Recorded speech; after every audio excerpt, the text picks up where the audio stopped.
ड्रामे की शुरुआत में हम एक प्रेग्नेंट लड़की जिया को देखते हैं जो कि हॉस्पिटल में साफ सफाई का काम कर रही थी। वहीं दूसरी तरफ हम इस कहानी के हीरो जिहान को देखते हैं जो कि अपनी दादी को देखने के लिए हॉस्पिटल में इंटर करता है, जहाँ उसकी माँ उसे दादी की पूरी हेल्थ की कंडीशन बताती है कि तुम्हारी दादी की कंडीशन काफी क्रिटिकल है और डॉक्टर ने कहा है कि हमें उन्हें कुछ ऐसी होप देनी पड़ेगी जिसके लिए वो काफी टाइम से सोच रही हो। ये सुनकर के असिस्टेंट कहता है कि दादी तो काफी टाइम से चाहती थी कि जिहान सर की शादी हो जाए और उन्हें ढेर सारे ग्रैंड चाइल्ड मिल जाए।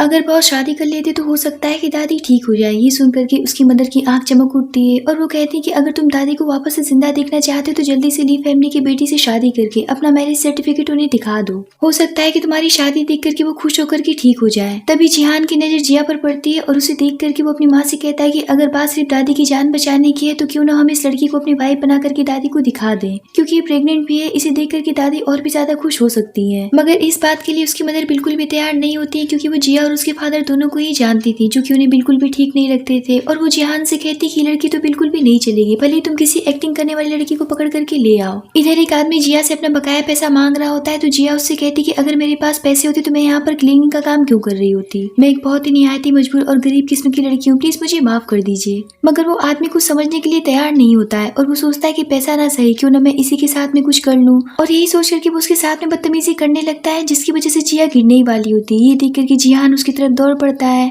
और उसे फौरन से पकड़ लेता है। और यहीं पर हमें फ्लैशबैक के जरिए पता चलता है कि आखिर जिया प्रेग्नेंट कैसे हो गई। तो हुआ कुछ यूँ था कि एक दिन जिया जिहान की दादी से मिलने के लिए उनके घर गई थी, जहाँ दादी माँ ने उसे जिहान से शादी करने का ऑफर दिया था। लेकिन शर्त ये था कि शादी से पहले उसे जिहान के साथ में नाइट स्पेंड करके चेक करना था कि जिहान को लड़कियों में इंटरेस्ट है भी या नहीं, या फिर उसे लड़के पसंद आते हैं, क्योंकि जिहान को कभी भी लड़कियों के साथ में नहीं देखा गया था। क्योंकि जिया को पैसों की सख्त जरूरत थी और वो मनी मन जिहान को लाइक भी करती थी, इसीलिए वो दादी की बात मान लेती है और जिहान के रूम में चली जाती है, जहाँ जिहान नशे की हालात में काफी ज्यादा बेचैन हो रहा था। तो जिया उसके पास जाकर के उसे सीड्यूस करने लगती है, जिस पर जिहान उसे खुद से फौरन से दूर कर देता है। ये देख करके जिया सोचने लग जाती है कि मुझे ऐसा नहीं करना चाहिए, क्योंकि सरासर गलत है। मगर पैसों की मजबूरी के कारण उसे दोबारा से सीड्यूस करने लगती है और उसके पास चली जाती है। पर इस बार जिहान उसे खुद से किस करने लगता है और किस करते हुए उसके साथ में नाइट स्पेंड कर लेता है। अब कहानी प्रेजेंट में आती है, जहाँ जिया जिहान को तो पहचान जाती है, मगर जिहान उसे पहचान नहीं पाता है, क्योंकि उस रात वो काफी ज्यादा नशे में था। खैर यहाँ पर जिहान उस आदमी को काफी ज्यादा डांटता है और उससे कहता है कि तुम्हें शर्म आनी चाहिए एक प्रेग्नेंट लड़की को परेशान करने में।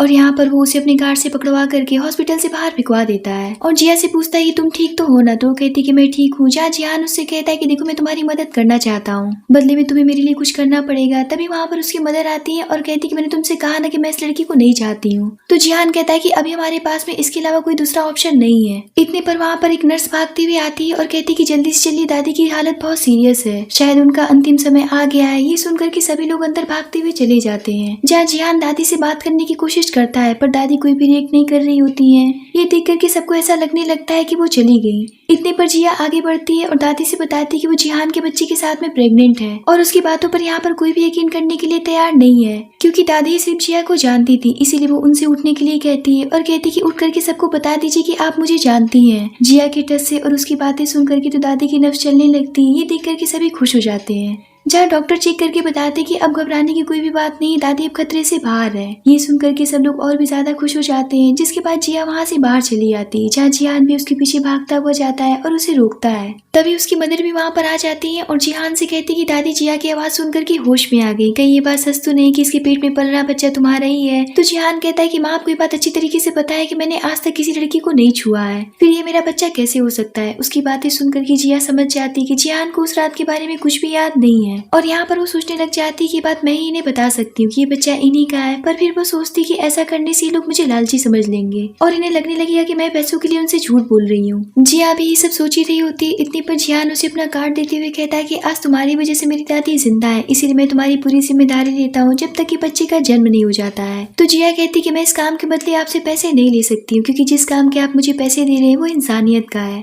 इसीलिए मेरी इंसानियत को आप पैसों से मत खरीदिए। इतना बोल करके वो वहाँ से चली जाती है और घर जाकर के अभी बैठी रही होती। इतने पर उसकी मदर का उसके पास कॉल आ जाता है, जो कि जिया से 5 मिलियन का डिमांड करती हैं, क्योंकि उन्हें उनके बेटे के लिए नई कार खरीदनी थी। तो जिया कहती कि मेरे पास में इतने पैसे नहीं है, और वैसे भी मैं क्लीनिंग का काम करती हूँ, 10 जन्म में भी मैं इतने पैसे नहीं जुटा सकती हूँ। ये सुनकर कि उसकी माँ को बहुत ही ज्यादा गुस्सा आता है और वो उसे धमकाते हुए कहती कि अगर तुमने मुझे पैसे नहीं दिए तो फिर समझ लेना मैं तुम्हारे साथ में क्या करूंगी। इतना कहकर के वो फोन काट देती है। इधर जियान के माइंड में उस रात का इनकाउंटर चल रहा होता है कि कैसे उसने जिया के साथ में नाइट स्पेंड किया था और तभी अचानक से वो अपनी आंखें खोल देता है और सोचता है कि सब मेरे साथ में क्या हो रहा है। मुझे ऐसा क्यों लगता है कि मैं उस लड़की को जानता हूँ और बहुत करीब से जानता हूँ। तभी वहाँ पर असिस्टेंट आता है और पूछता है कि बॉस आप ठीक तो है ना। तो जिहान कहता है कि मैं बिल्कुल ठीक हूँ, बस उस लड़की को ढूंढो और उसकी मदद करो क्योंकि आज उसी की वजह से हमारी दादी जिंदा बची है। तो असिस्टेंट कहता है कि ठीक है मैं उसकी मदद कर दूंगा पर अभी आपको एक जरूरी मीटिंग में चलना पड़ेगा। ये सुनकर कि जिहान मीटिंग अटेंड करने के लिए उसके साथ चला जाता है। तभी वहाँ पर जिया वेट्रेस बनकर के उसके सामने फ्रूट लेकर के पहुंचती है जिसे जिहान देखता ही रह जाता है। पर जिया उसे देख करके जल्दी से फ्रूट्स रख करके वहाँ से जाने लगती है। तो वहाँ पर पास में बैठा एक आदमी उसे कहने लग जाता है कि ऐसे जाने की जरूरत नहीं है, पहले जिहान सर को ड्रिंक सर्व करो। ये सुनकर कि वो उसे ड्रिंक सर्व करने लगती है पर जिहान के दिमाग में तो उस रात की बात फिर से चलने लगती है और वो उससे अचानक से पूछता है कि क्या हम पहले भी कभी मिल चुके हैं। ये सुनकर कि जिया चौंक जाती है जिसकी वजह से ड्रिंक जिहान के हाथ में गिर जाता है। ये देख कर के पास में बैठा आदमी उस पर गुस्सा करने लगता है तो जिहान उससे बाहर जाने के लिए कहता है। उसकी बात सुनकर कि वो आदमी फौरन से बाहर चला जाता है। उसके जाने के बाद में जिहान फिर से जिया से पूछता है कि हम पहले भी कभी मिल चुके हैं। तो जिया यहाँ पर झूठ बोल देती है और कहती कि नहीं, पहली बार हम सिर्फ हॉस्पिटल में मिले थे। जिस पर जिहान कहता है कि ठीक है लेकिन तुम यहाँ पर क्या कर रही हो, तुम प्रेग्नेंट हो, तुम्हें ऐसी जगहों पर काम नहीं करना चाहिए। तो जिया कहती है कि ऐसी कंडीशन में मुझे कोई और जॉब नहीं देगा और मुझे पैसों की बहुत जरूरत थी इसीलिए मैं यहाँ पर काम करने के लिए चली आई। इतना कहकर के वो वहाँ से चली जाती है और बाहर जाकर के अपने बस के आने का वेट करने लगती है। कुछ देर में वहाँ पर जिहान आता है और गुस्से से उसे अपनी कार में बैठने के लिए कहता है क्योंकि वो ये बात अच्छी तरीके से जानता था कि अगर वो प्यार से कहेगा तो वो नहीं बैठेगी और होता भी बिल्कुल वैसा ही है। वो जिहान का गुस्सा देख कर फौरन से कार में बैठ जाती है जहाँ जिहान अपने ऑफिस का कुछ वर्क करने लगता है। वहीं जिया बैठे बैठे जिहान के कंधे पर सर रख करके सो जाती है। ये देख करके जिहान अपने असिस्टेंट से कहता है कि कार जरा स्लो चलाओ वरना जिया उठ जाएगी। जिहान की बातें सुनकर के असिस्टेंट सोचता है कि लगता है कि बॉस जिया के प्यार में गिर गए वरना आज तक कोई भी लड़की ने छू तक नहीं सकी है। कुछ देर में जिया का घर आ जाता है और अपने आप को जिहान के कंधे पर सोता हुआ देख कर वो काफी डर जाती है और वो जिहान से माफी मांगते हुए वहाँ से फौरन से अपने घर भाग जाती है। उसके जाने के बाद में जिहान अपने असिस्टेंट से पूछता है कि तुमने जिया को पैसे ट्रांसफर किए या नहीं, जिस पर असिस्टेंट बताता है कि नहीं क्योंकि उनका बैंक अकाउंट उनकी माँ हैंडल करती है जो कि बहुत ही ज्यादा लालची और गिरी हुई औरत है। अगर उनके अकाउंट में मैं पैसे भेज भी देता तो वो पैसे जिया तक कभी भी नहीं पहुँच पाते। तभी जिहान जिया की प्रोफाइल देखता है तो उसे पता चलता है कि जिया एक फैशन डिजाइनर है। ये देख करके वो अपने असिस्टेंट से पूछता है कि इतनी टैलेंटेड होने के बावजूद भी जिया इतने छोटे मोटे से काम क्यों कर रही है। तो असिस्टेंट बताता है कि 2 साल पहले जिया एक डिजाइनर कंपनी में जॉब करती थी जहाँ से उसे निकाल दिया गया था, साथ में उसे डिजाइनर क्षेत्र से भी ब्लैक लिस्टेड कर दिया गया जिसकी वजह से उसे कहीं और काम नहीं मिल पाया। ये सुनकर के जिहान कहता है कि ठीक है अभी के अभी जिया को अपनी डिजाइनर कंपनी में जॉब देने का ऑफर भिजवा दो। इधर जिया घर जाकर के अभी पानी पी रही होती इतने पर उसके पास में जिहान के मैनेजर का कॉल आ जाता है जो कि उसे जॉब ऑफर करते हैं और कल इंटरव्यू के लिए कंपनी बुलाते हैं। ये सुनकर के तो जिया काफी ज्यादा खुश हो जाती है और अगले दिन खुशी खुशी कंपनी में इंटरव्यू देने के लिए चली जाती है जहाँ इंटरव्यू के बाद में मैनेजर उसे उसके डिपार्टमेंट में लेकर के जाती है जहाँ उसे डायरेक्टर लिन मिल जाती है जिसे देख करके तो जिया को जैसे सदमा ही लग जाता है क्योंकि पिछली कंपनी में लिन की वजह से वो ब्लैक लिस्टेड हुई थी। वही लिन भी उसे देख करके काफी हैरान हो जाती है। तो मैनेजर कहती है कि लगता है कि आप लोग पहले से एक दूसरे को जानते हैं, वैसे हमारी कंपनी की नई एम्प्लॉय जिया है। ये सुनकर के तो लिन काफी गुस्सा हो जाती है और कहती कि इसका सिलेक्शन आखिर किसने किया है, क्या HR डिपार्टमेंट वाले पागल हो गए जो कि बिना जाने पर कि किसी को भी जॉब पर रख लेते हैं। ये चोर है जो कि मेरी बनाई हुई प्रोजेक्ट को चुरा करके अपना बताया करती थी, इसीलिए मैंने इसे पिछली कंपनी से ब्लैक लिस्टेड करवाया था। ये सुनकर के जिया कहती कि ऐसा कुछ भी नहीं है, मैं चोर नहीं हूँ बल्कि तुम थी जो कि मेरा बनाया हुआ डिजाइन चुरा करके अपना बता देती थी। इस बात पर लिन गुस्सा हो जाती है और साथ में वहाँ पर मौजूद सभी एम्प्लॉयज उसके सपोर्ट में आकर के जिया पर बरस पड़ते हैं और उसे जॉब छोड़ करके यहाँ से जाने के लिए कहने लग जाते हैं। ये सुनकर के जिया काफी मुश्किल में पड़ जाती है क्योंकि उसे जॉब की सख्त जरूरत थी और वो रोते हुए लिन से कहती कि प्लीज मुझे जॉब से मत निकालो क्योंकि मैं अभी प्रेग्नेंट हूँ,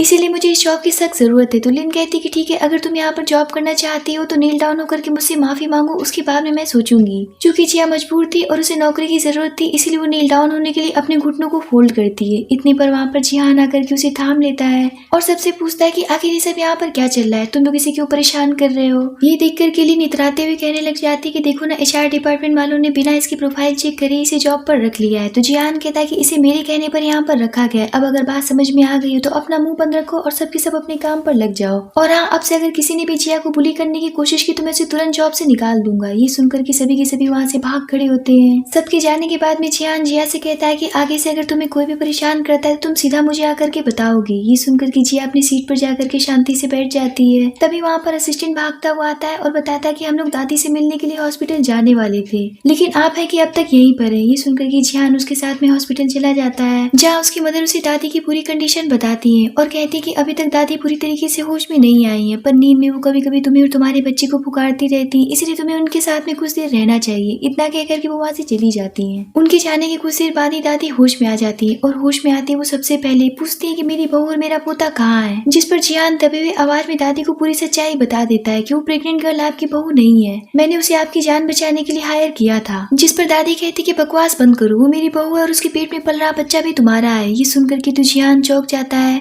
और कहता है कि दादी आप कैसी बातें कर रही हैं, अगर वो मेरा बच्चा है तो फिर मुझे कुछ याद क्यों नहीं है। तो दादी उसे 7 महीने पहले की पूरी कहानी बताती है, किस तरीके से उन्होंने उसे नशा दे करके उसके साथ में नाइट एक्सपेंड करवाया था, जिसके बाद में वो सब कुछ भूल गया। ये सुनकर के तो जियान काफी सदमे में चला जाता है और सोचने लग जाता है कि तभी मुझे ऐसा क्यों लगता था बार बार कि मैं जिया को जैसे जानता हूँ। और वो दादी से कहता है कि इसका मतलब कि जिया के पेट में पल रहा बच्चा मेरा है। तो दादी कहती कि बेशक वो तुम्हारा ही है। ये सुनकर के तो जियान काफी खुश हो जाता है, क्योंकि वो कहीं न कहीं जिया को पसंद करने लगा था।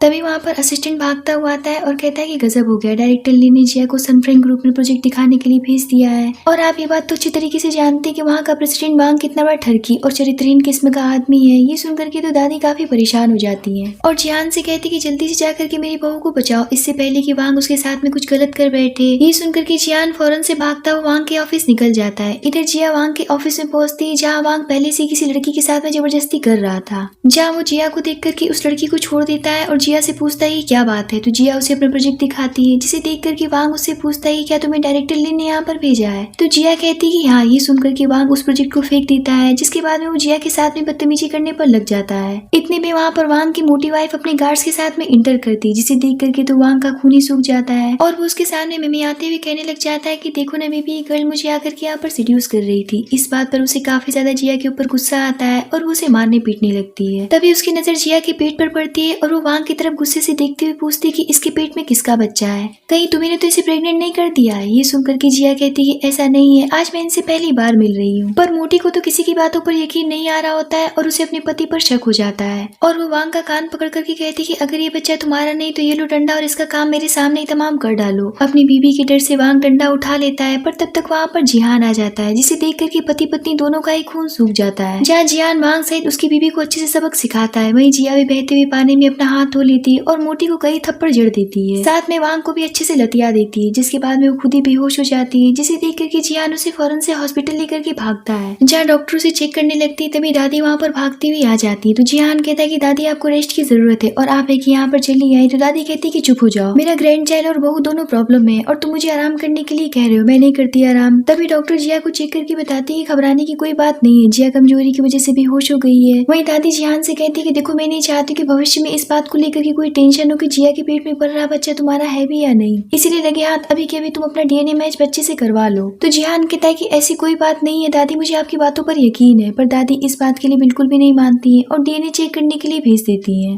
तभी असिस्टेंट दादी की पूरी ज्वेलरी लेकर के वहाँ पर आ जाता है, जिसे दादी ने जिया के लिए मंगवाया था, और वो एक एक करके सारी ज्वेलरी जिया को पहना देती है। ये सब देख करके जिहान भी काफी हैरान होता है और दादी से कहता है कि आपको नहीं लगता है कि दादी अब जिया को डराने वाली। तो दादी कहती है कि चुप हो जाओ, तुम क्या जानो कि बहू के साथ में कैसे बिहेव किया जाता है। कुछ देर के बाद में जिया होश में आने लगती है और वो अपने सामने दादी और जिहान को देख करके चौंक जाती है। तभी उसकी नजर ज्वेलरी पर पड़ती है और वो पूछती कि ये सब मेरे पास कहाँ से आ गया। तो दादी उसे बताती कि सब मैंने तुम्हें दिया है, क्योंकि तुम मेरे घर को वारिस दे रही हो और बहुत ही जल्दी तुम मेरी बहू भी बनने वाली हो। लेकिन जिया इस बात को सिरे से खारिज कर देती है कि उसके पेट में पल रहा बच्चा जिहान का है, और वो कहती है कि बच्चा जिहान का नहीं है। तो जिहान पूछता है कि अगर ये बच्चा मेरा नहीं तो फिर किसका है, जिस पर जिया कहती कि मेरा पर्सनल मैटर है, इससे आपका क्या लेना देना। इतने पर वहाँ पर डॉक्टर जिहान का डीएनए रिपोर्ट लेकर के आ जाती है और बताती है कि बच्चे का डीएनए 100% जिहान से मैच कर रहा है और जिहान ही इस बच्चे का बायोलॉजिकल फादर है। ये सुनकर के तो जिया रोती हुई कहने लग जाती है कि प्लीज मेरे बच्चे के साथ में कुछ भी मत करिएगा, मैं ये बात किसी से भी नहीं बताऊंगी। दरअसल में जिया को ऐसा लगता था कि अब ये लोग मेरे बच्चे का काम तमाम करके रहेंगे, क्योंकि अमीर लोग कभी भी किसी गरीब लड़की के बच्चे को एक्सेप्ट नहीं करते हैं। जिया दादी उसे बहुत प्यार से समझाती कि नहीं रे पगली, तुम गलत समझ रही हो। हम लोग तुम्हें राजकुमारी बना करके रखेंगे और जितनी जल्दी हो सके मैं तुम्हारी शादी जिहान के साथ में करवा दूंगी।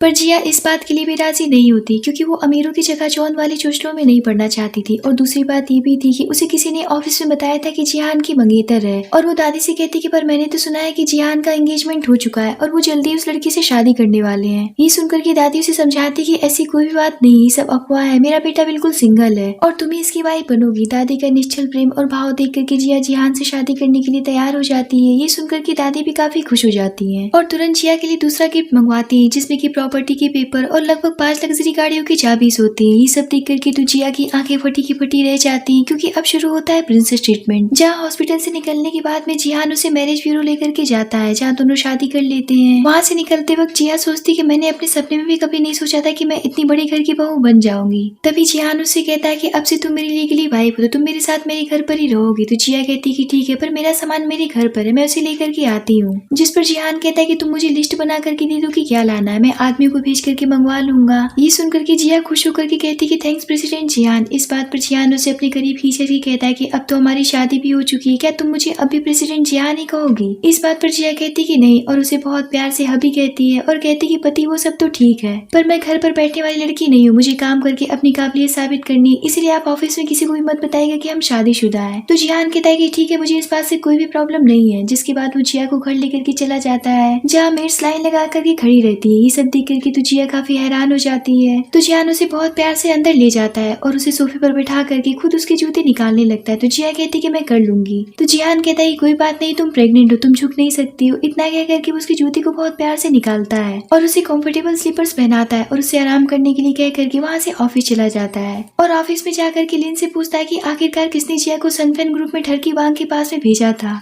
जबकि उसकी कंपनी के साथ में हमारी कोई भी डील नहीं होती। तो लिन अपने आप को यहाँ पर बचाने के लिए अपने पाप का टिकरा अपने कुलीग दोस्त के ऊपर फोड़ देती है। और मजे की बात तो ये थी कि वो खुद ही सारी बातें एक्सेप्ट करती कि हाँ मैंने ही जिया को वहाँ पर भेजा था। ये सुनकर के जिहान कहता है कि वाह क्या बात है और वो उसे कंपनी से फायर करते हुए अंदर चला जाता है। रात में जिया जब अपने बेडरूम में जाती है जहाँ वो सभी गिफ्ट्स और प्रिंसेस ट्रीटमेंट को देख करके सोच रही होती है कि ये सब कुछ मुझे बच्चे की वजह से मिल रहा है, बाद में ये लोग मुझे लात मार करके यहाँ से घर से बाहर निकाल देंगे। जिया का सोचना भी सही था क्योंकि उसे ये सब बच्चे की वजह से ही मिल रहा था। तभी वहाँ पर जिहान आ जाता है। तो जिया कहती कि आखिर आप इतनी रात में यहाँ पर क्यों आए हैं। तो जिहान कहता है कि मैं तो अपने बेडरूम में सोने के लिए आया हूँ, आखिर मैं यहाँ नहीं आऊंगा तो कहाँ जाऊंगा, और वैसे भी अब तो मेरी शादी हो चुकी है इसलिए मैं अपनी वाइफ के पास आया हूँ। इतना कह करके वो जिया के करीब जाने लगता है जिस पर जिया पीछे हटने लगती है और घबरा करके बेड पर बैठ जाती है और वो उससे कहती है क्या मुझे आपके साथ सोना पड़ेगा। तो जिहान कहता है कि हाँ बिल्कुल, क्योंकि मैं तुम्हारा हस्बैंड हूँ। इतना कह करके वो उसे बहुत प्यार से किस करता है। अब अगली सुबह 10 बजे जब जिया की आँख खुलती है तो ये देख करके वो काफी घबरा जाती है और सोचने लग जाती है क्या मैं इतनी देर तक सोई रह गई थी। तभी वहाँ पर जिहान आता है और कहता है कि तनाव लेने की कोई भी जरूरत नहीं है क्योंकि तुम्हारी कंपनी का प्रेसिडेंट तुम्हारा हस्बैंड है। 2-4 घंटे अगर तुम और भी सो लोगी तो कोई भी बात नहीं है। तो जिया कहती कि नहीं मुझे ऑफिस जाना है। इतना कहकर कि वो जल्दी से तैयार होने के लिए चली जाती है। तभी जिहान के पास में उसकी मदर और ग्रैंड मदर की कॉल आती और वो उससे पूछती कि क्या तुम बहू का अच्छे से कल रात ख्याल रखी थी भी या नहीं। ये सुनकर के जिहान का फेस एम्बैरेसमेंट से भर जाता है और वो कल रात के रोमांटिक मोमेंट को याद करने लगता है और अपनी मदर से कहता है कि यहाँ पर सब कुछ ठीक है, मैं जिया का अच्छे से ख्याल रख रहा हूँ। तभी वहाँ पर जिया तैयार होकर के आती तो जिहान उसे कहता है कि अपना अच्छे से ध्यान रखना और यहाँ जाने से पहले कुछ खा लेना और टिफिन भी साथ में ले लेना। तो जिया कहती है कि ठीक है। इतना कहकर कि वो वहाँ से चली जाती है। उसके जाते ही जिहान अपने असिस्टेंट को कॉल करके कहता है कि जिया ऑफिस जा रही है, उसके लिए बैठने के लिए अच्छे से बंदोबस्त कर देना। इधर जिया ऑफिस पहुंचती है जहाँ ऑफिस की स्टाफ उसकी स्पेशल चेयर को देख रही होती है जो कि खासकर प्रेग्नेंट गर्ल के लिए बनाई गई थी,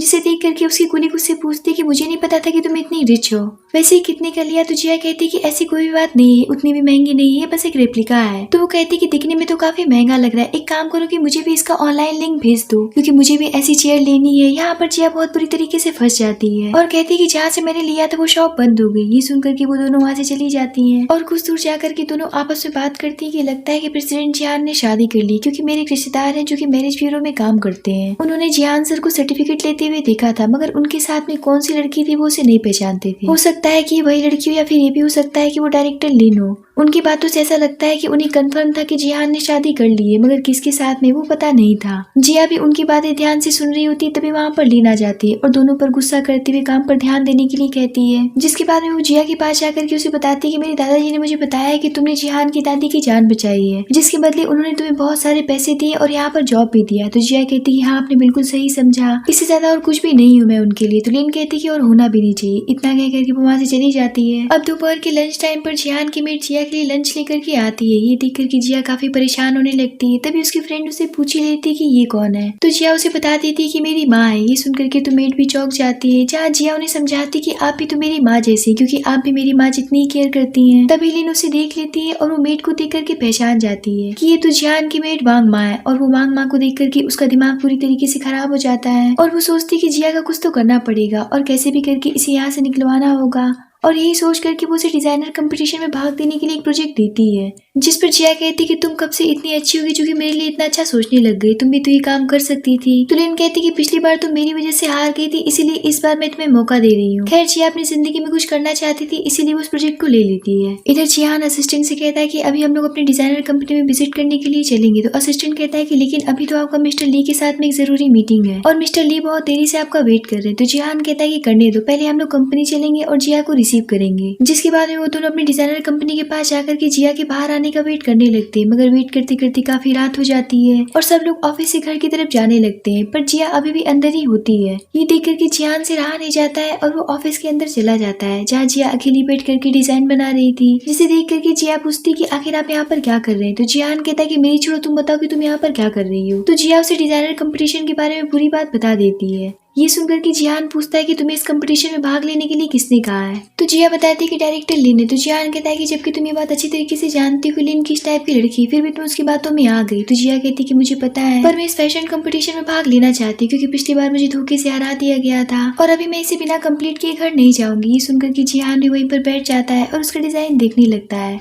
वही असिस्टेंट भी छुप करके इन्हें देख रहा होता है और इनकी प्रेम कहानी देख करके तो अपना सिर पटक रहा होता है। कुछ देर के बाद में जिया अपना पूरा काम कर ली थी और वो जिहान से घर चलने के लिए कहती है, पर जिहान का इस समय मूड पूरी तरीके से चेंज हो जाता है और वो जिया को अपने करीब खींच करके अपने गोद में बैठा लेता है और उसे बहुत प्यार से किस करने लगता है। तभी असिस्टेंट फिर से इन दोनों को देखता है। ये सीन देख करके तो असिस्टेंट की आंख फटी की फटी और सांस टंगी की टंगी रह जाती है और वो सोचता है कि बॉस तो इतने हार्ड वर्किंग सीरियस पर्सन है, पर ये तो पक्के आशिक बन गए और खुलेआम वर्क प्लेस पर ही पप्पियां झप्पियां ले रहे हैं। इससे पहले कि बॉस सब कुछ बर्बाद कर दे, मुझे कुछ करना पड़ेगा। इस मोमेंट पर तो मैं इन दोनों के बीच में टपक नहीं सकता हूँ, पर कॉल करके इस मोमेंट को बर्बाद जरूर कर सकता हूँ। और इसी बैल बुद्धि के साथ में वो जिहान को कॉल करने लगता है, जिसकी वजह से उन दोनों का मोमेंट बर्बाद हो जाता है और वो दोनों अलग हो जाते हैं। जहाँ जिहान उसे घर लेकर के चला जाता है और वो जिया को आराम करने के लिए कह करके वहाँ से बाहर आ जाता है और असिस्टेंट से पूछता है कि अब बताओ कि कहाँ चल रहा है। तो असिस्टेंट कहता है कि मिस्टर ली सुबह से आपके आने का इंतजार कर रहे हैं। तो जिहान कहता है क्या अब तक वो गया नहीं, और इतना कह करके वो हंसते हुए मीटिंग के लिए निकल जाता है। अब अगले दिन जिया जब ऑफिस जाती है, जहाँ लिन उससे कहती है कि अभी तक तुम्हारा ड्राइंग कंप्लीट नहीं हुआ, तुम्हें पता है ना कि कल दोपहर तक का इस कॉम्पिटिशन का लास्ट डेट है। तो जिया कहती है कि तुम टेंशन मत लो, मैं इसे कंप्लीट कर लूंगी। तो लिन कहती है कि मैं टेंशन नहीं ले रही हूँ, पर तुम जल्दी से इसे कंप्लीट करके मेरे पास में लाओ। तो जिया कहती है कि भला मैं तुम्हारे पास में क्यों लाऊंगी।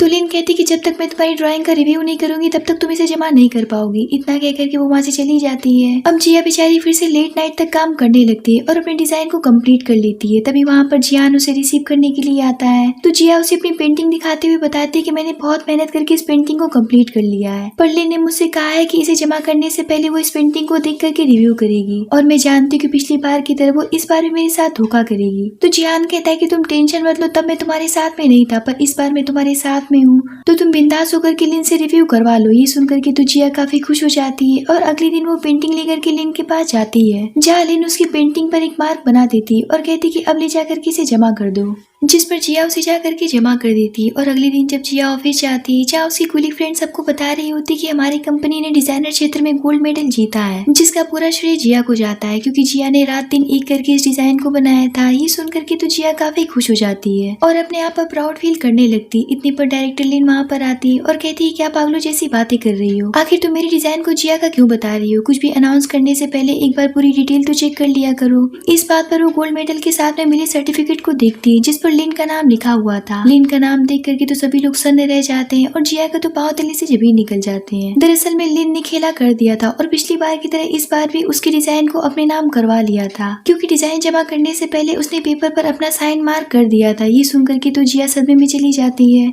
और वो लिन की सच्चाई सबके सामने बताने लगती है और लिन पर चोरी और धोखाधड़ी का इल्जाम लगाने लगती है, पर वहाँ पर उसकी बातों पर कोई भी यकीन नहीं करता है। उल्टा सभी उसे मिलकर के जलील करने लगते हैं। कुछ देर के बाद में वहाँ पर जिहान आता है और जिया को ऐसे एम्प्लॉय की तरह ट्रीट करते हुए उसका साथ देने लगता है। क्योंकि जिहान को सब कुछ पहले से पता था, फिर भी वो इस तरीके से जिया का साथ देता है जिसे देख कर किसी को भी शक नहीं होता है कि जिया उसकी वाइफ है। लिन कहती है कि तुम मेरे फियांसे होते हुए भी किसी दूसरी लड़की का पक्ष कैसे ले सकते हो। जहाँ जिहान कहता है कि आज मैं ये भी बात क्लियर कर देता हूँ सबके सामने। जहाँ वो सबके सामने बताने लग जाता है कि जिससे मेरी एंगेजमेंट हुई थी वो लिन तुम नहीं हो बल्कि तुम्हारी रिश्तेदार लिन हाओ थी। जिस पर लिन कहती है कि मुझे पता है, पर जब वो मर गई तो मैंने उसकी जगह ले ली, फिर इसमें बुराई क्या है। जिस पर असिस्टेंट कहता है कि बुराई अच्छाई बाद में, पहले गोल्ड मेडल की बात क्लियर हो जाए। जहाँ असिस्टेंट सबके सामने उसके कुलीग दोस्त से पूछता है कि तुम्हारे खाते में अचानक से 3 मिलियन कहाँ से आ गए। ये सुनकर के उसका मुंह सूख जाता है, पर वो कुछ भी बोल नहीं पा रही थी। तो असिस्टेंट कहता है कि सच बताओ वरना मैं जालसाजी और धोखाधड़ी के इल्जाम में तुम्हें जेल भिजवा दूंगा। जेल का नाम सुनकर के वो डर जाती है और पूरी सच्चाई सबके सामने बता देती है कि वो पैसे मुझे लिन ने दिए थे ताकि मैं जिया के डिजाइन का हेरफेर करके उसे लिन के नाम करवा दूं, और मैंने बिल्कुल ऐसा ही किया क्योंकि जिया ने अपने डिजाइन पर अपना नाम नहीं लिखा था। इसीलिए इस गोल्ड मेडल की असली हकदार जिया है। अब यहाँ पर लिन की असली सच्चाई सबके सामने आ जाती है, जहाँ जिया लिन और उसके दोस्त दोनों को कंपनी से बाहर निकाल देता है और जिया को अपने साथ अपने केबिन में लेकर के चला जाता है, जहाँ जिया के लिए 2 गोल्ड मेडल्स रखे हुए थे। तो जिहान उसे बताता है कि एक मेडल तुमने अभी जीता है और दूसरा 2 साल पहले वाला है जिसे भी तुम नहीं जीता था, पर लिन ने उसे ले लिया था। ये सुन करके और अपना मेडल देख करके तो जिया काफी खुश हो जाती है। तभी जिहान के पास में लिन के दादाजी की कॉल आती है और वो जिहान को मिलने के लिए अपने घर बुलाते हैं। ये सुनकर के जिहान उनसे मिलने के लिए वहाँ से चला जाता है, जहाँ लिन के दादाजी जिहान पर गुस्सा करते हुए कहते कि तुमने किसी दूसरी लड़की के लिए लिन को अपमानित करके कंपनी से बाहर क्यों निकाल दिया। माना कि उसने तुम्हारी दादी की जान बचाई थी, पर इसका मतलब ये नहीं कि तुम अपने फियांसे की इंसल्ट करोगे। जिहान कहता है कि दादाजी जिया कोई आम लड़की नहीं है बल्कि वो मेरी वाइफ है और मेरे बच्चे के साथ में प्रेग्नेंट है। ये सुनकर के तो दादाजी का पारा हाई हो जाता है और वो गुस्से से कहते हैं कि तुम्हारी हिम्मत भी कैसे होगी किसी दूसरी लड़की से शादी करने की।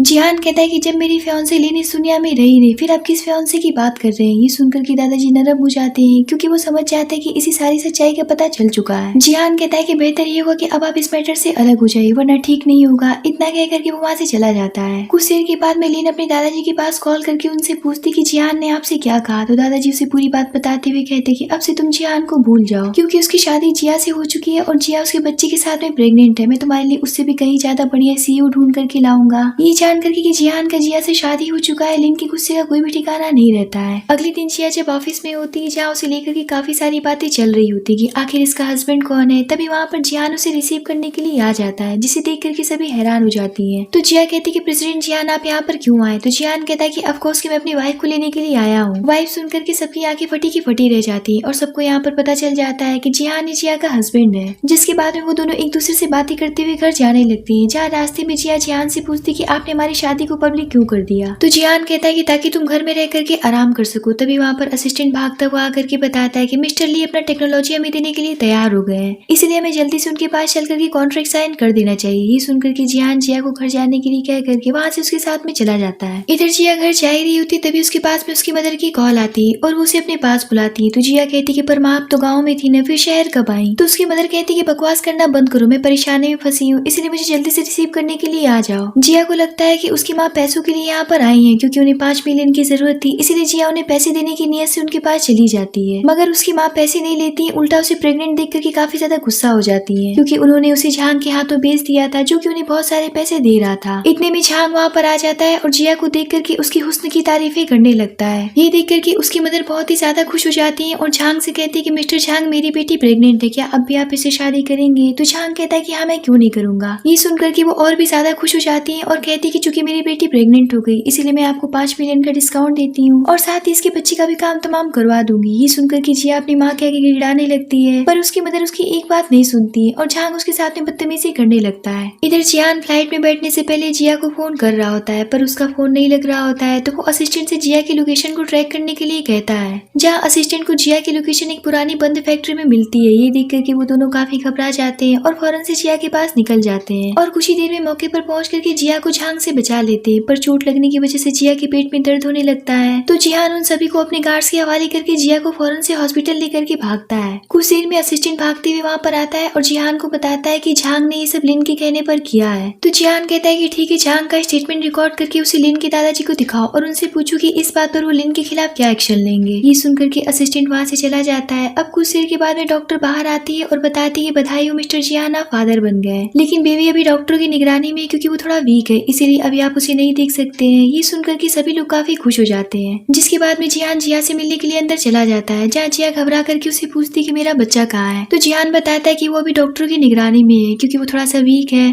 तो जिया कहती है कि ये सब मेरी गलती की वजह से हुआ है। तो जिहान कहता है कि अब अपने ऊपर दोष डालना बंद करो। तो जिया उसे पूछती है कि आप अपने बच्चे का क्या नाम रखे हैं। तो वो बताता है कि तुम्हें बेबी गर्ल हुई है, इसीलिए मैंने उसका नाम सीसी रखा है। ये सुनकर के जिया काफी खुश हो जाती है, पर वो फिर उससे कहती है क्या अब आप मुझे तलाक दे देंगे। जिस पर जिहान कहता है कहीं तुम पागल तो नहीं हो गई, पता नहीं किस टाइप की तुम बातें करने लग गई हो और पता नहीं मेरे बारे में क्या क्या सोचती रहती हो। जिस पर जिया उसे अपनी पूरी कहानी बताने लगती है कि मेरा इस दुनिया में आपके अलावा कोई और नहीं है और मैं आपसे बहुत प्यार करने लग गई हूँ। साथ में उसे ये भी बताती है कि उसके पेरेंट्स उसके बायोलॉजिकल पेरेंट्स नहीं है। उसकी पूरी कहानी सुनने के बाद में जिहान उसे बहुत प्यार से समझाता है और उसके सामने अपने प्यार को कन्फेस करता है और बताता है कि मैं तुम्हें उस दिन से लाइक करता हूँ जिस दिन तुमने मेरे साथ में नाइट एक्सपेंड किया था। ये सुनकर के तो जिया काफी चौंक जाती है और पूछती है क्या सच में आप मुझे लाइक करते हैं और आपको उस रात की सारी बातें याद है। तो जिहान कहता है कि हाँ मुझे सब कुछ याद है। तभी वहाँ पर असिस्टेंट फिर से इनकी मूवमेंट को खराब करने के लिए वहाँ पर टपक पड़ता है। तो जिहान कहता है कि अभी कभी यहाँ से निकल जाओ, जिस पर असिस्टेंट फौरन से वहाँ से बाहर आ जाता है। तो जिहान जिया से कहता है कि तुम रेस्ट करो, मैं थोड़ी देर में आता हूँ। इतना कहकर के वो बाहर चला आता है, जहाँ असिस्टेंट उसे बताता है कि दादाजी ने लिन को पनिश करने से मना कर दिया है, उल्टा वो उसकी हेल्प करने की बात कर रहे थे क्योंकि आपके मंगेतर अभी भी जिंदा है जिससे कि आपको शादी करनी होगी। ये सुनकर के जिहान कहता है कि लगता है कि बुढ़ो पूरी तरीके से पागल हो गए।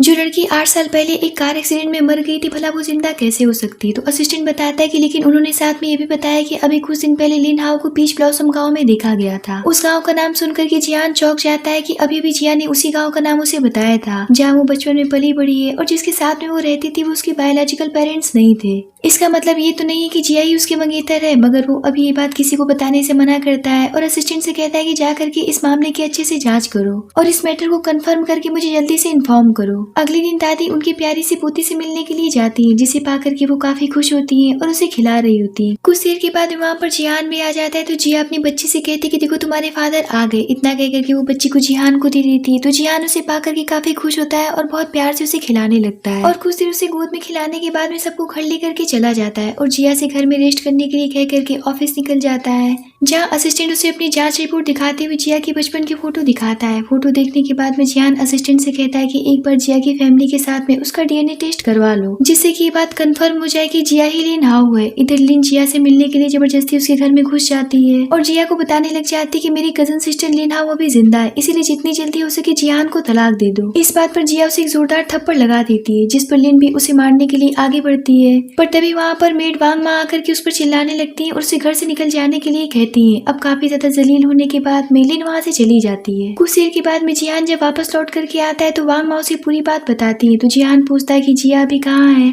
तो वो उसे बताती है कि वो तो पास के मॉल में कुछ खरीदने के लिए गई है। वहीं जिया मॉल में जाकर के अपनी और जिहान के लिए रिंग पसंद कर रही थी, जहाँ उसकी क्लासमेट्स उसे मिल जाती हैं, पर जिया उन्हें पहचान नहीं पा रही थी। इस बात पर वो दोनों मिलकर के जिया को काफी जलील करने लगती हैं और अमूमन वही सब करती है जो कि हमेशा होता है, जैसे कि जिया की गरीबी को लेकर के उसका मजाक बनाना और खुद को उसके आगे काफी ज्यादा अमीर साबित करना। पर तब तक वहाँ पर जिहान आ जाता है और जिया को वहाँ की सबसे महंगी डायमंड रिंग दिलाता है। ये देख करके वो दोनों पति पत्नी नील डाउन होकर के जिया और जिहान के आगे माफी मांगने लगते हैं, पर जिहान उनसे कुछ कहता नहीं है और जिया को लेकर के बाहर आ जाता है, जहाँ वो जिया से पूछता है कि अचानक से रिंग खरीदने का ख्याल तुम्हारे दिमाग में कैसे आ गया। तो जिया उसे रिंग दिखाती हुई कहती कि एक्चुअली मैं आपके लिए गिफ्ट खरीदना चाहती थी, तो सोचा कि मैं क्यों ना पेयर ही रिंग ले लूं। तो जिहान पूछता है कि अचानक से तुम्हारे मन में मुझे गिफ्ट देने की बात कैसे आ गई। तो जिया बताती है कि मुझे लिन ने बताया कि आपकी मंगेतर अभी भी जिंदा है और आप और आपकी फैमिली वाले उसे जोरों से ढूंढ रहे थे। तो जिहान कहता है कि अच्छा, तो तुम्हें कहीं ऐसा तो नहीं लगता है कि अगर वो मुझे मिल जाएगी तो मैं तुम्हें तलाक दे दूंगा। जिस पर जिया कहती कि लगता तो कुछ ऐसा ही है, पर मैंने अपनी जिंदगी के सबसे हंसी पल आपके साथ में बिताए, इसीलिए मैं आपको कुछ गिफ्ट देना चाहती थी। जहाँ जिहान उसकी मासूमियत भरी बातों को सुन करके उसे बहुत प्यार से समझाता है और उसकी सारी गलतफहमी को दूर करते हुए कहता है कि मैं तुम्ही से प्यार करता हूँ और जिंदगी भर तुम्हारे साथ ही रहूंगा। इतना कहकर के वो जिया को रिंग पहना देता है, जहाँ जिया भी उसे रिंग पहना देती है।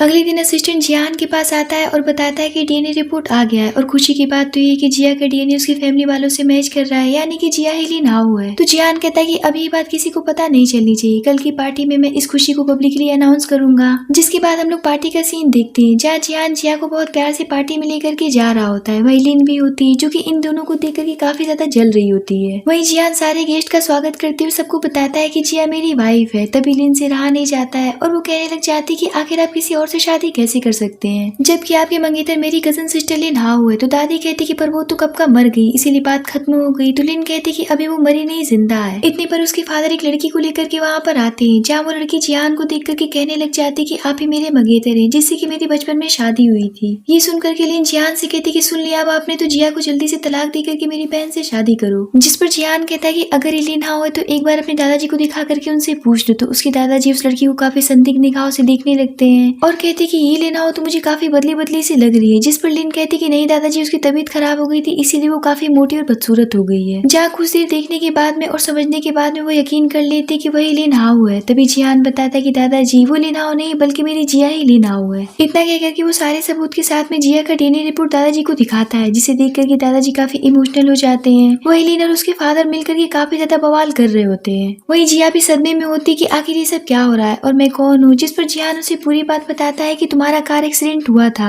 जब तुम 6 साल की थी और जिस जगह पर तुम्हारा कार एक्सीडेंट हुआ था वो पीच ब्लॉसम गांव के पास का लोकेशन था जहां से तुम्हारे पेरेंट्स ने तुम्हें अडॉप्ट किया था। क्योंकि एक्सीडेंट के कारण तुम्हें चोट लगी थी, जिसकी वजह से उस समय का तुम्हें कुछ भी याद नहीं है। उसकी सारी बातें सुनकर के दादाजी लिन और उसके फादर पर गुस्सा करते हुए जिया से माफी मांगने के लिए कहते हैं और खुद भी उससे माफी मांगते हैं और कहते हैं कि चूंकि अब तुम हमारे घर की बड़ी बेटी हो, इसीलिए मैं तुम्हें हर वो कुछ दूंगा जिससे कि तुम वंचित रहेगी। जिसके बाद में वो घर जाकर के दोनों बाप बेटी को जम करके डांटते हैं और लगे हाथ कंपनी सहित पूरी फैमिली और प्रॉपर्टी का 50% जिया को देने के लिए तैयार हो जाते हैं। और अगले दिन वो सारी चीजें लेकर के जिया के घर पहुंच जाते हैं और वो उसे एक एक करके सारी चीजें देने लगते हैं, जैसे कि प्रॉपर्टी के पेपर्स, कंपनी के शेयर और दादी की ज्वेलरी के साथ में बहुत सारे पैसे उसे देते हैं। जिस पर जिया कहती है पर दादाजी मुझे इन सब की कोई भी जरूरत नहीं है, आखिर मैं इन सभी चीजों का क्या करूंगी। तो दादाजी उसे बहुत प्यार से समझाते कि मुझे पता है कि तुम बड़े घर की बहू हो और जियान के पास में बहुत सारे पैसे, लेकिन ऐसा भी तो हो सकता है कि एक दिन वो लोग तुमसे सब कुछ ले लें, पर जो मैं तुम्हें दे रहा हूँ वो तुमसे कोई भी नहीं ले पाएगा। तभी वहाँ पर जियान आता है और कहता है कि दादाजी हम आपकी भावनाओं की कदर करते हैं, पर जिया आपसे ये सब चीजें नहीं ले सकती क्योंकि आपकी प्रॉपर्टी के 50% लेने के बाद में आपका बेटा और पोती दोनों ही जिया की दुश्मन बन जाएंगे। जिस पर दादाजी कहते हैं किसी की इतनी हिम्मत नहीं जो कि जिया को कोई कुछ बोल दे। जहाँ पर जियान अब उन्हें सारी सच्चाई बताना शुरू करता है कि जिया और उसके फादर का नेचुरल एक्सीडेंट नहीं था, बल्कि वो एक्सीडेंट आपकी छोटी बेटी द्वारा करवाई गई थी। इसकी भी जांच मैंने करवाई थी। ये सुनकर के जिया गुस्से से उन पेपर्स पर साइन करके प्रॉपर्टी अपने नाम कर लेती है, क्योंकि सारी सच्चाई जानने के बाद वो लिन और उसके फादर को कुछ भी नहीं देना चाहती थी। ये देख करके दादाजी काफी खुश होकर के वहाँ से चले जाते हैं और जैसे ही घर पहुँचते हैं लिन और उसके फादर उनके साथ में खेला कर देते हैं और उनके सूप में उनका काम तमाम करने वाली दवाई मिला करके उन्हें पीने के लिए दे देते हैं। पर सही समय पर जिया वहाँ पर पहुँच जाती है और उन्हें सूप पीने से रोकती और बताती कि सूप में अंकल और लिन ने कुछ मिलाया है, मुझे ऐसा शक है। जहाँ दादाजी डॉक्टर को बुला करके सूप चेक करवाते हैं तो डॉक्टर बताते हैं कि हाँ इस सूप में बहुत ही खतरनाक चीज मिलाया हुआ है, जिसके पीते ही आप निपट जाते हैं। ये सुनकर के लिन और उसके फादर दोनों ही लीन लाउन होकर के दादाजी के आगे माफी मांगने लगते हैं, पर दादाजी बहुत ही ज्यादा गुस्से में होते हैं और उन्हें माफ करने के लिए तैयार नहीं होते। जिस पर वो पागलों की तरह हंसते हुए अपने सारे गुनाह कबूल कर लेते हैं कि आज तुम्हारी वजह से मैंने अपने बड़े भाई को मार डाला। ये सुनकर के तो दादाजी को सदमा ही लग जाता है और ये सब देख करके जियान अपने गार्ड से कहता है कि इनके खिलाफ सारे सबूत लेकर के इन्हें पुलिस के हवाले कर दो।